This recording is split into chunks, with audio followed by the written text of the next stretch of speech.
Hello, good afternoon. This is once again Mr. Aiden Ansarinis, and your course tutor for Methods of Teaching SHS Mathematics.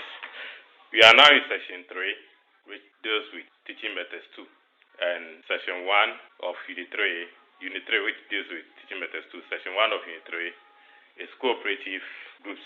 So we are going to discuss cooperative learning or cooperative groups of learning. By the end of this session, you should be able to explain what is meant by cooperative learning, the advantages of using cooperative learning, the advantages of using cooperative learning groups in mathematics classroom. Cooperative learning is defined as learning which is involved in two or more students working together towards a common goal. All students in the groups are to help to attain the group's goals. So when you talk of cooperative learning, we are saying that it's a way of learning in which we have more than one student. So we say two or more students working towards a common goal.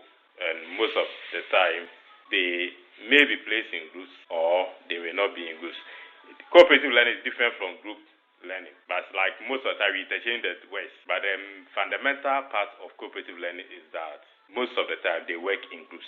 Because students differ in their abilities, differential assignments may be required to allow all of them to contribute to attain the group's goal. And also distinct goals are often set for the groups to reach because we have different abilities. So therefore, we have to set distinct goals so that everybody in the group will achieve what the learning tend to achieve.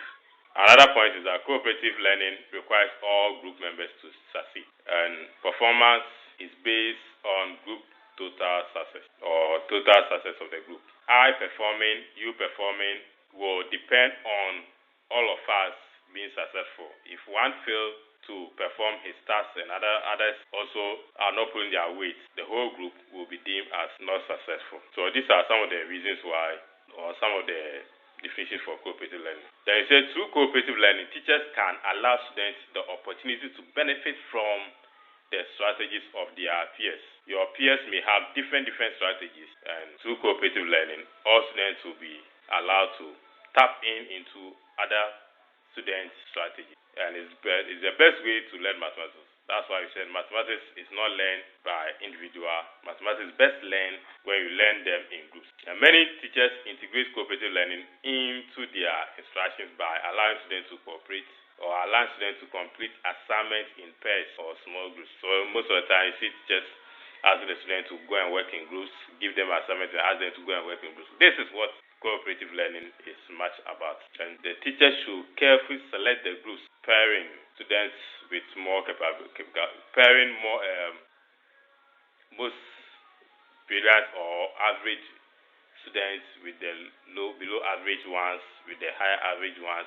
If you allow them to form their own groups, all the above average or the high achievers will be on one side and the low achievers will also be on one side. So it's not a best practice. So if you want the class or if you want the cooperative learning to succeed, the teacher should be doing the pairing or the grouping by he or herself. Although for group harmony, students may be allowed to choose their own group members. The teacher should ensure that there is diverse range of capabilities in each group. So maybe the best thing that you can do is after you have selected the group, you can ask them to pick their own group leader.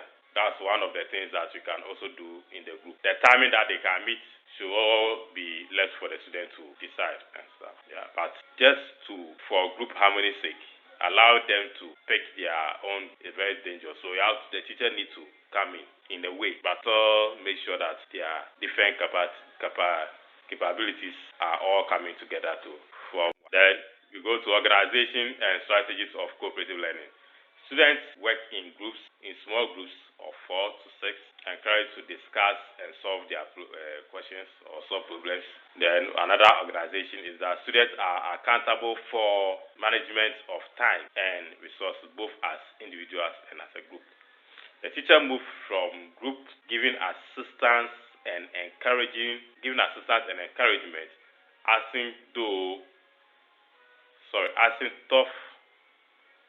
asking thought-provoking questions as arises. Then the group work is usually reported to the entire class after the class ensures.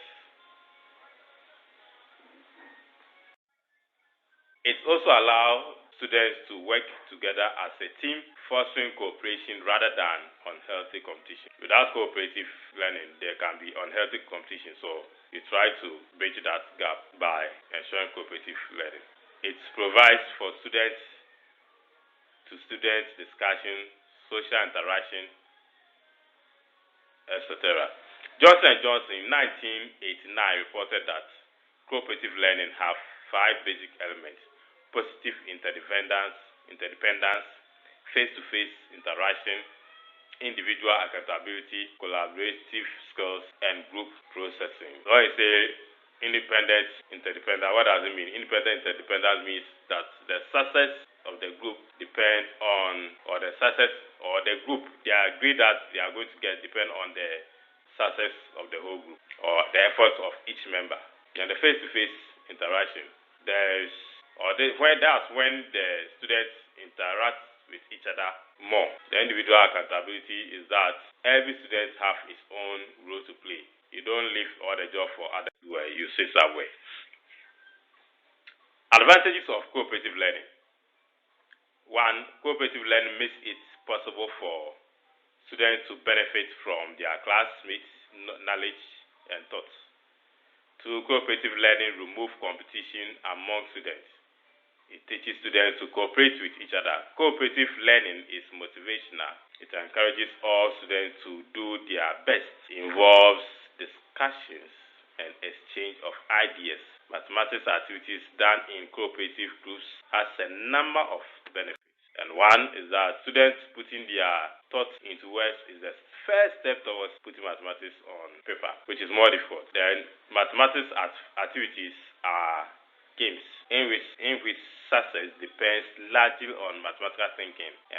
Mathematical thinking enhance cooperative learning. Then the third one is that the activity based on physical embodiments of mathematics ideas provide shared sensory experiments, which ensure that there is a shared success or shared resource of student discussions. Other activities in which symbols are used are more difficult.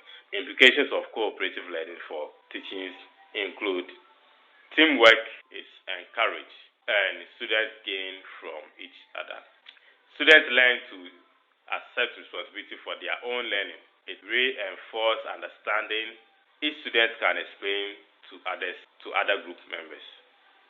It calls for a change in teachers' role from the leader to facilitator and initiator. Limitations of cooperative learning. The method requires more careful organization and management skills from the teacher. It demands